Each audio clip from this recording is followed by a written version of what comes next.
What's going on, shooters around the world? We're back for a final review for the M&P 15 Sport 2, the 16-inch barrel with the 1-in-9 twist. Guys, we had the Mission First Tactical torchlight riding out front. We had the Extreme Tactical Sports handguards, and we also had the Armor Gen 2 flip-up backup sights. It was a CQB sight, and we also had the Texas Optics 1x6x24 scope riding up top. And we also had the Strike Force Industries charger handle.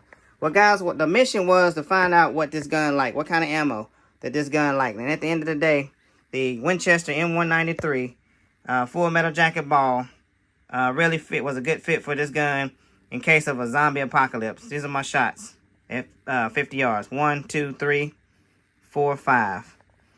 And also, guys, the Frontier Hornady 75 grain boat tail hollow point match was also a good match. Here's my shots at 50 yards. 1, 2, 3, 4, 5. And this 68 grain Hornady boat tail hollow point match, guys, I'm telling you, this was the ammo that's optimized for this 16-inch barrel 1-in-9 twist. You can look at those velocities, guys, and can tell. These are my shots. 1, 2, 3, 4, 5. And, guys, this is my go-to ammo right here. I bought this ammo back in 2020. I believe they got some different packaging. Fort Scott's munitions, the 62 grain tumble on impact copper spun ammo.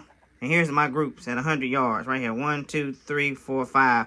And that's 3/4 of an inch, guys. And I have knocked down a couple coyotes in this area with this ammo. And this, guys, this is some great ammo. So I suggest you pick it up for a varmint load. All right, guys. I also use the Garmin Zero chronograph to chronograph this ammo.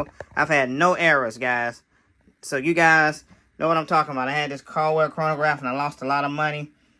Wasted a lot of ammo. I do not recommend this chronograph, guys. Alright, guys, this is my final review for the M&P 15 Sport 2 16-inch barrel with the 1-in-9 twist, and it can shoot the heavy grain bullet, guys. And I do highly recommend this Hornady 68 grain boat tail hollow point match. You check out the velocities, guys. Alright, guys, out.